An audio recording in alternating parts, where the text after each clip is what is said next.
Je suis la femme du président. Tu es juste la femme d'un employé ordinaire. Laquelle d'entre nous devrait être écoutée, je me demandais. Tu prévois de me défier, la femme du président? Alors ton mari, Jess, sera transféré. Face à cette femme, aussi tyrannique que jamais depuis nos années d'école, ma colère devrait être à son comble.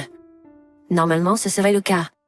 Mais elle n'aura jamais la chance d'abuser de son pouvoir irrationnel. Elle ne s'en est pas encore rendue compte. À ce stade, c'est juste une femme pitoyable. Je vais observer attentivement sa chute. Mon nom est Jessica.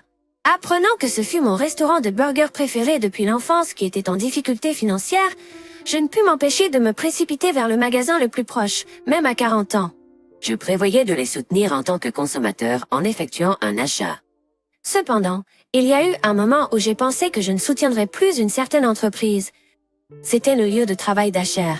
Lorsqu'Asher avait la trentaine, le PDG a changé et le fils du fondateur, Stacy, a pris le relais.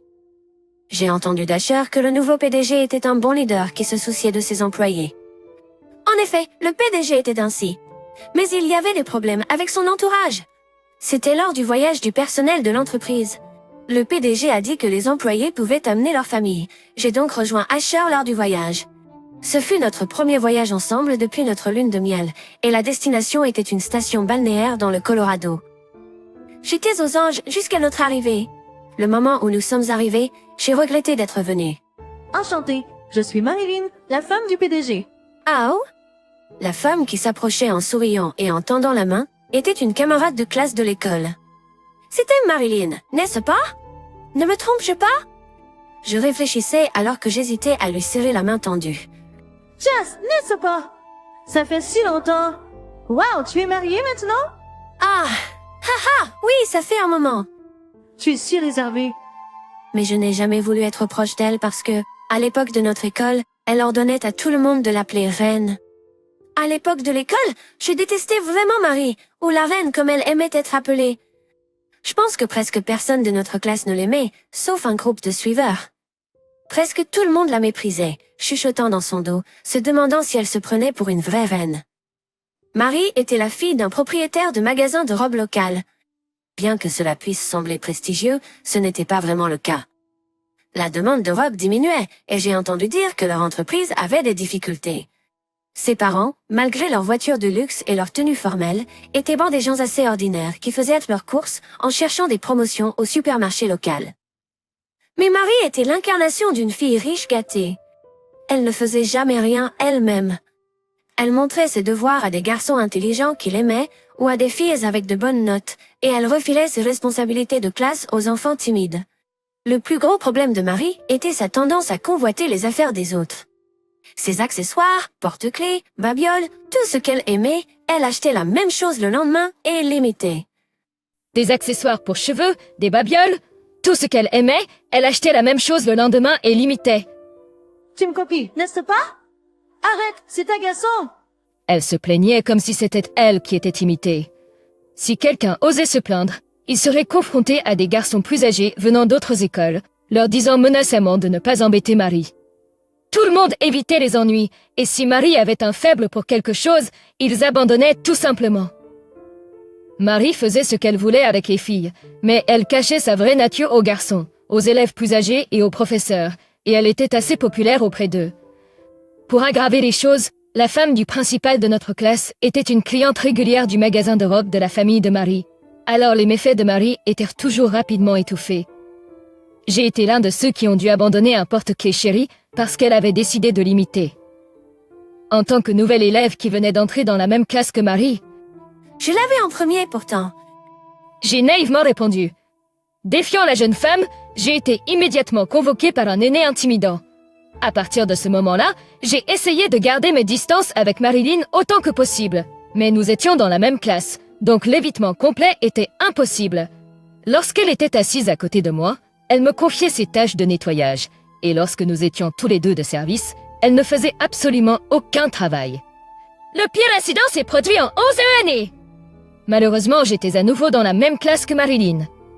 Je venais de commencer à sortir avec un garçon assez populaire de la classe suivante quand, dès le lendemain, Marilyn a prétendu l'aimer aussi et lui a avoué. Il semble qu'elle l'aimait vraiment, mais qui fait ça quand le gars sort déjà avec quelqu'un d'autre? tout le monde était visiblement dégoûté. Le résultat de sa confession. Il n'y avait aucune chance pour moi contre Marilyn, surtout avec son frère intimidant et sa confession dans un endroit isolé. J'ai fini par rompre et Marilyn, utilisant l'influence de son frère pour l'intimider, a obtenu la réponse parfaite de lui. Il a rompu avec sa petite amie pour être avec elle. J'ai fini par ne plus l'apprécier de toute façon, donc ça n'avait pas vraiment d'importance, mais à l'époque, ça faisait mal et a même conduit à une certaine méfiance envers les hommes. En 12 années, lorsque nos classes se sont enfin séparées, je n'avais plus rien à voir avec Marilyn. Qui aurait pensé qu'elle deviendrait non seulement une supérieure, mais la femme du PDG? Cachant mon malaise, j'ai brièvement salué et quitté la scène. C'était pendant la soirée. Marilyn a suggéré « Les hommes sont assez ivres maintenant. Et si seulement nous, les femmes, nous réunissions ?» Les hommes sont assez ivres maintenant. Et si seulement nous, les femmes, nous réunissions? Je ne voulais pas y aller, mais je ne pouvais vraiment pas décliner une invitation du bureau du patron. Alors, avec un sentiment de résignation, j'ai décidé d'aller au bar à côté de l'hôtel avec Marie. Jess, tu étais assez mignonne à l'école, mais tu es devenue encore plus belle. Sachant que j'avais pris pas mal de poids depuis l'école, je savais qu'elle ne pouvait sérieusement penser que j'étais devenue plus belle. Pas vraiment, Marie. C'est toi qui es toujours aussi belle. J'ai dit, sachant qu'elle attendait le compliment. Certaines choses ne changent jamais. Ah, Marie, tu es devenue vraiment belle aussi. Oh, arrête, ce n'est pas vrai! Je suis devenue plus âgée et un peu plus lourde. Et avoir des enfants a vieilli mon visage. Je voulais dire, eh bien, tu te connais certainement bien, mais elle est la femme du PDG. Dire la vérité dans une telle situation est hors de question. Pour l'amour de Camille, j'ai décidé d'être humble. Mais Jean, tu as fini par te retrouver avec un mari assez médiocre, n'est-ce pas? Hein? Médiocre? Quelle impolitesse! Ma réponse refusée semblait plaire à Marie, car elle arborait un sourire satisfait. Elle avait un talent naturel pour agacer les gens, juste avec son expression. Je veux dire, ton mari n'est pas exactement un gros gagneur ou particulièrement beau, n'est-ce pas? Le mariage ne concerne pas seulement le physique ou le revenu, c'est aussi le fait d'être à l'aise l'un avec l'autre. J'ai juste eu la chance d'épouser un homme qui a les deux, mais je suppose que c'est le destin, n'est-ce pas? Il est gentil et me chérit, et tout le monde nous envie. Il a ses défauts à la maison, cependant. Elle voulait probablement que je dise quelque chose comme « Waouh, c'est incroyable » ou « Je suis tellement envieuse ». Mais ayant Camille rabaissée, je n'avais plus envie de continuer avec des flatteries. Bien pour toi. J'ai dit brièvement et tranquillement tremper mon martini, sentant un air légèrement mécontent de Marie à côté de moi. Au fait, Jean, avez-vous des enfants? Non, pas encore. Ah, vous devriez avoir des enfants tôt! J'ai laissé les miens avec ma belle-mère aujourd'hui. J'en ai 2. Et ils sont tellement adorables! J'aimerais que vous les rencontriez. Alors, Jean, vous et votre mari ne prévoyez pas d'avoir des enfants? Dois-je vraiment discuter de telles choses avec quelqu'un avec qui je ne suis même pas proche? Malgré son ton apparemment sérieux, le visage de Jessica est resté suffisant. C'est juste normal, mais je pense que j'ai un peu trop bu, je vais donc retourner dans ma chambre. D'accord. L'attitude de Marie a clairement changé lorsque j'ai mentionné mon départ. Elle voulait probablement que je l'écoute se vanter encore, mais je n'avais pas la patience de rester calme après sa série de commentaires désagréables. Vérifions l'addition. Oh, mes excuses, Jean. Il semble que j'ai oublié mon portefeuille. Stupéfait, j'ai entendu dire. Je suis tellement désolée, mais pourriez-vous couvrir pour moi? Évoquer le PDG de façon décontractée? Elle est vraiment désagréable. J'ai entendu dire que le PDG est une personne agréable, mais c'est pratiquement un étranger pour moi, n'ayant échangé que des salutations aujourd'hui. Si le PDG se montrait, cela ne ferait que compliquer les choses davantage. Contenant mon envie de me plaindre, j'ai payé à contre-cœur toutes les boissons. Finalement, Marie ne m'a jamais remboursé pendant le voyage. Pire, elle semblait m'éviter autant que possible, montrant clairement qu'elle ne voulait pas être près de moi. Ainsi, ce qui était censé être un voyage relaxant avec Camille s'est fini par ne me laisser que des souvenirs désagréables. C'était 2 mois plus tard. La sonnette a retenti, et quand j'ai regardé, Marie était là. Jean, peux-tu ouvrir? J'ai souri à Marie. « Ah non, madame! Comment sait-elle où j'habite? Pourquoi vient-elle chez moi?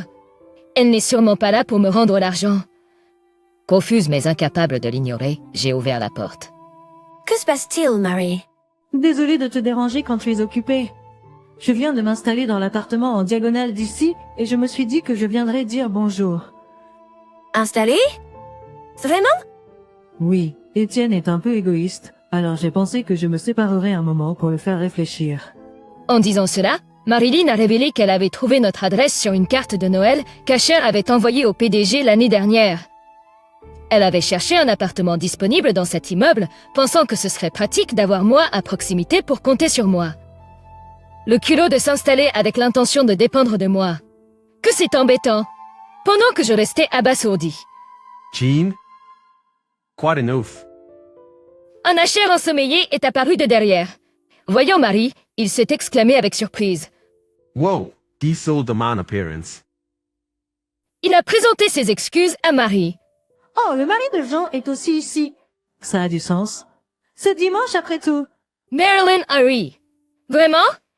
La dernière chose que je voulais un dimanche matin était de voir son visage, mais je suis resté silencieux.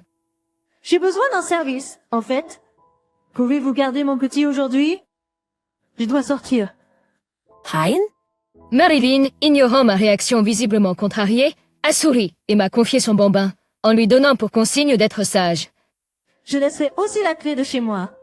Je serai de retour dans la soirée, donc prépare le dîner. D'accord? Un plat occidental serait bien. Non, je ne le ferai pas. Comprenez-vous votre position? La femme d'un membre du personnel est comme une servante dans notre maison. Vous pouvez vivre parce que nous vous employons. Il est tout à fait naturel que vous vous occupiez des tâches ménagères et des enfants. Ça suffit, Marie. Les choses ne sont plus comme avant. Quoi? Vous me défiez? La femme du PDG? Si vous le faites, votre mari sera muté. Êtes-vous prêt pour ça? La vieille habitude de Marilyn en tant que reine, essayant de tout manipuler à sa guise, n'avait pas changé d'un iota. J'en avais fini avec elle. Très bien. Allez-y avec la mutation. Faites ce que vous voulez. Quoi? On mutation? Asher avait l'air stupéfait, mais Marilyn souriait de nouveau triomphalement. Allez, excusez-vous maintenant si vous allez le faire. Marilyn croisa les bras, un air suffisant sur son visage, attendant des excuses. Asher me regarda, voulant dire quelque chose, alors je lui fis signe de me laisser faire.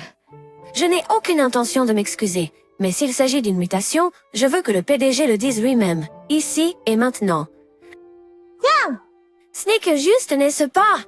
Vous êtes la femme du PDG, mais cela ne fait pas de vous une cadre ou quoi que ce soit. Ce n'est que juste, n'est-ce pas?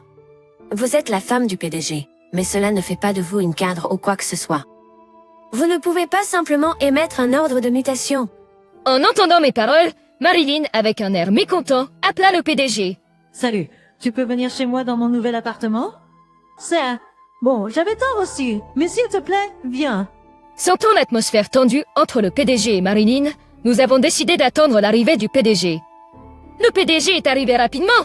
Camille, Marie. De quoi s'agit-il? Il a élevé la voix. Diesel, PDG. Camille s'est excusée, alors j'ai suivi. Marilyn vient de me dire que la femme d'un membre du personnel est comme une servante dans leur maison et qu'il est attendu d'elle de s'occuper de leurs enfants et de faire le ménage gratuitement. Ce n'est pas juste, n'est-ce pas? Le PDG, surpris par mes paroles, a lancé un regard furieux à Marilyn. Quand j'ai refusé, elle m'a menacé d'une mutation. Alors, j'ai pensé que j'aimerais être mutée et je voulais l'entendre directement de vous, PDG. Désolée de vous avoir appelé ici. Le PDG a soupiré puis s'est excusé auprès de moi. Je suis désolée pour ça, Jean. Quoi? Pourquoi t'excuses-tu? Exclamé avec surprise. Marie, as-tu remboursé Jean pour l'argent qu'elle a dépensé pour toi lors du voyage d'entreprise? De quoi parles-tu? Elle semblait déterminée à nier qu'elle m'ait jamais demandé de payer. Tournant son visage. Tu ne l'as pas rendu. L'argent que j'ai payé a été remboursé par le PDG. Entendant mes paroles, Marie a exclamé.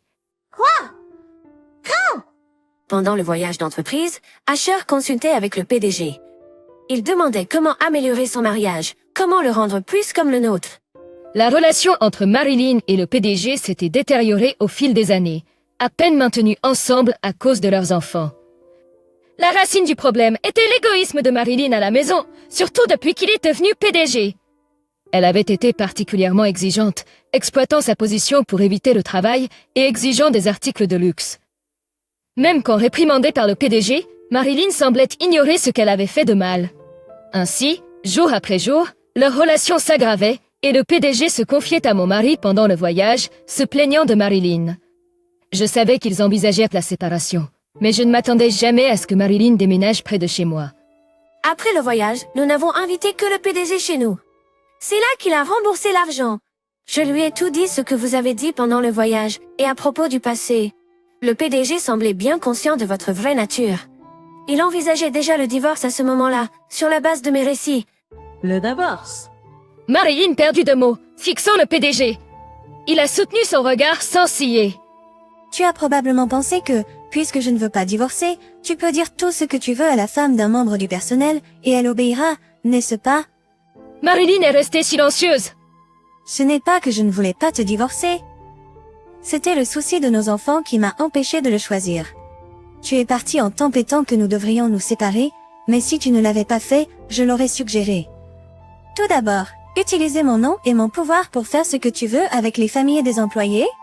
Ce n'est pas acceptable. Tu es peut-être ma femme, mais tu n'es pas une employée ou quoi que ce soit d'autre. Ne t'immisce pas dans les affaires de l'entreprise. Face à la colère du PDG, Marilyn a élevé la voix en défi. Tu dis toujours ça. Prends soin des employés. Je travaille pour eux. Tu n'as à peine le temps pour moi, encore moins pour le luxe ou le confort. Quel est l'intérêt d'être PDG? Je t'ai épousé parce que tu as dit que tu serais le prochain PDG, mais tu ne me donnes jamais la priorité. J'aurais préféré ne pas me marier. J'ai interrompu la diatribe de Marilyn. Peu importe pourquoi tu as épousé le PDG ou ce que tu avais l'intention de faire, c'est affreux de dire de telles choses devant ton enfant. Après ma remarque, Marilyn a repris ses esprits et baissé les yeux. Son enfant tenant le bas de la jupe de Marilyn semblait sur le point de pleurer. Ah! Avant que Marilyn ne puisse toucher l'enfant, le PDG l'a pris dans ses bras. Je voulais me réconcilier si tu avais changé d'avis, mais il semble que tu voulais seulement le titre de femme du PDG. Ça? Marilyn a hésité, semblant consciente des yeux de son enfant. Tu as toujours été comme ça, n'est-ce pas? Essayer d'impressionner les aînés, les juniors, les professeurs pour obtenir le titre de meilleur élève, et maintenant en tant que femme du PDG, tu voulais être une reine dominant les épouses des employés? Tu pensais pouvoir encore me contrôler parce que nous étions camarades de classe et que tu étais la femme du PDG? Mais je ne suis plus la même personne qu'avant. Le PDG a discrètement acquiescé, comme s'il approuvait ma colère. Quoi qu'il en soit, il n'y a aucune chance qu'Asher soit muté. Alors ne t'inquiète pas, Jeanne. Ah, donc il n'y a pas de mutation, n'est-ce pas? Marilyn nous a regardés, stupéfaite par l'échange entre moi et le PDG. Alors, quel point t'évoques cette mutation? J'ai demandé au PDG. Non, c'est encore juste un concept. C'était le rêve de l'ancien PDG, et nous le réaliserons un jour, mais ce n'est pas encore le moment. JT Choka Kwanjin a mention la mutation. J'ai été surpris aussi. J'ai pensé que c'était sûrement un malentendu. Haha, désolé pour ça. Il semble que Marilyn a mal compris. Je viens d'arriver. Avec cela, Marilyn nous a également présenté ses excuses en disant « Je suis désolée pour tout ». Décidez maintenant de divorcer ou de partir.